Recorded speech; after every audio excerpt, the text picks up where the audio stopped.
The United Nations Security Council session on Wednesday, August 27th, turned into an emotional stage that shook the world. All eyes were on the Algerian ambassador, who stood at the podium with a trembling voice, raising photos of Gaza's starving children, lifeless bodies, and a young journalist killed while reporting. With deep anguish, he looked at the delegates and asked, "Do you have children? Do you have grandchildren? Imagine they were in Gaza. Imagine your own flesh and blood lying lifeless." The hall fell silent. Delegates bowed their heads, some struggling to hold back emotions. The images shown were not illustrations but real portraits of suffering.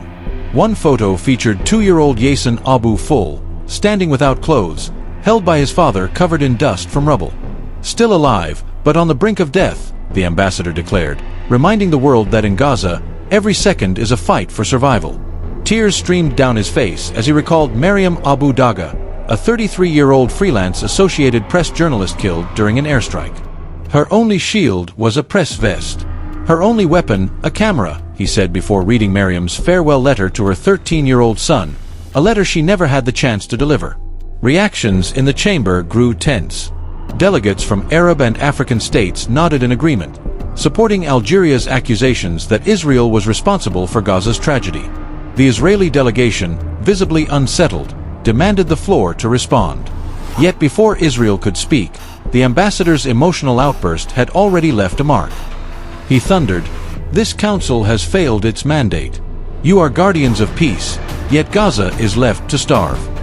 He cited alarming data from the Integrity Classification Platform, which reported over 514,000 Palestinians, nearly a quarter of Gaza's population, suffering from extreme hunger, a figure projected to reach 641,000 by late September.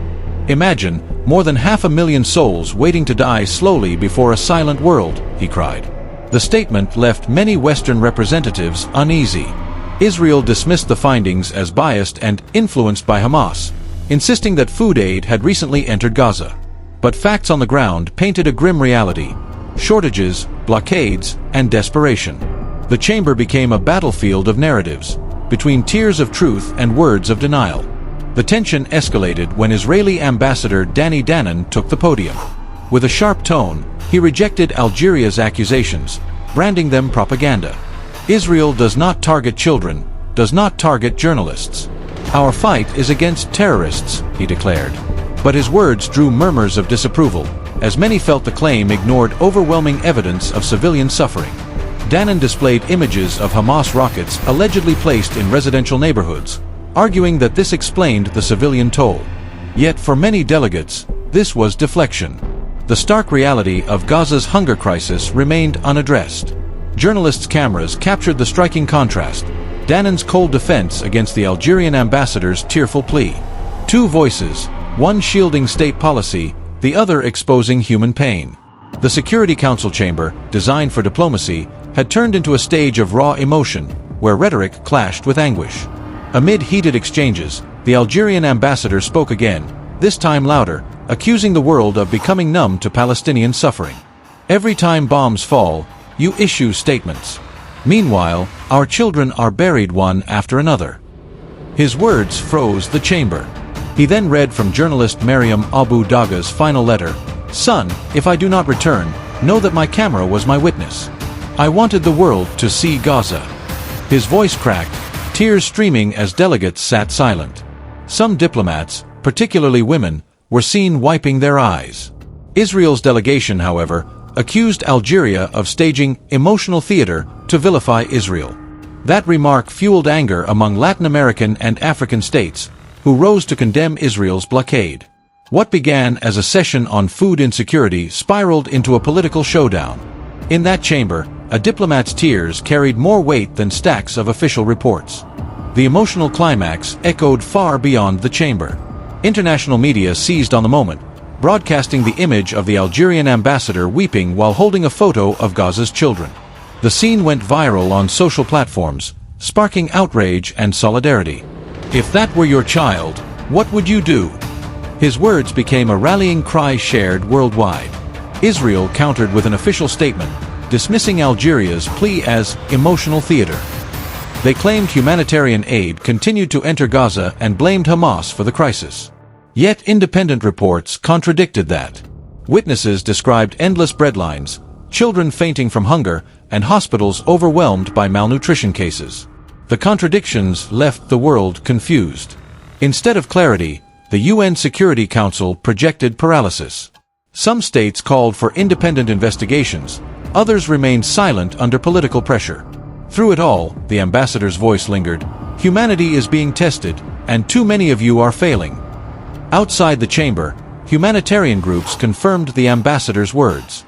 Blockades had crippled access to food, water, and medicine. Children bore the heaviest burden, their small bodies weakened by months of hunger. New health data revealed a surge in acute malnutrition among Gaza's toddlers. International agencies warned that if unchecked, child mortality could spike within weeks. These findings exposed the fragility of Israel's claim that conditions were improving. Aid entering Gaza was too little, too rare, and too slow. Media outlets amplified grassroots voices. Amateur videos showed mothers weeping over hungry babies, and children collapsing in streets while waiting for food. Trucks arrived sporadically, never enough. These images mirrored the ambassador's plea, reminding the world that Gaza's tragedy was not abstract. It had faces, names, and cries. As the evidence piled up, one question loomed. Would the Security Council act, or once again allow history to record silence? Political pressure on the Council intensified. African and Asian states demanded urgent intervention, accusing the UN of being hostage to great power politics. If you cannot protect children, what purpose do you serve? Asked one African diplomat, drawing applause. Yet Western states wavered. They voiced concern for humanitarian suffering, but stopped short of directly condemning Israel. The impasse deepened, and hours of debate produced no resolution. Gaza remained blockaded. Children remained hungry. The world remained disappointed. International media painted the session as a portrait of failure. Editorials highlighted the Algerian ambassador's tears as more powerful than the Council's inaction. His tears echoed louder than all the resolutions never enforced, one European columnist wrote. Meanwhile, protests erupted across cities, from Jakarta to Istanbul to New York. Crowds marched with candles and posters of Gaza's children, demanding justice. On the streets, humanity spoke louder than diplomats inside marble halls. The Security Council adjourned without resolution. What remained was not progress, but a haunting question. Is the UN still relevant in the face of human tragedy? The Algerian ambassador left the chamber visibly drained, his eyes red with tears. "We have failed as humans," he told reporters. That sentence became a headline across the globe, resonating far more than the UN's sterile statement. In Gaza, suffering only deepened. Reports showed malnourished children rising in numbers as sporadic airstrikes continued. Families contrasted the grandeur of debates in New York with the emptiness of their dinner tables. They placed their hopes not in resolutions, but in voices like the Algerian ambassadors, who dared to weep publicly for them. Analysts declared this moment both a tragedy and a warning.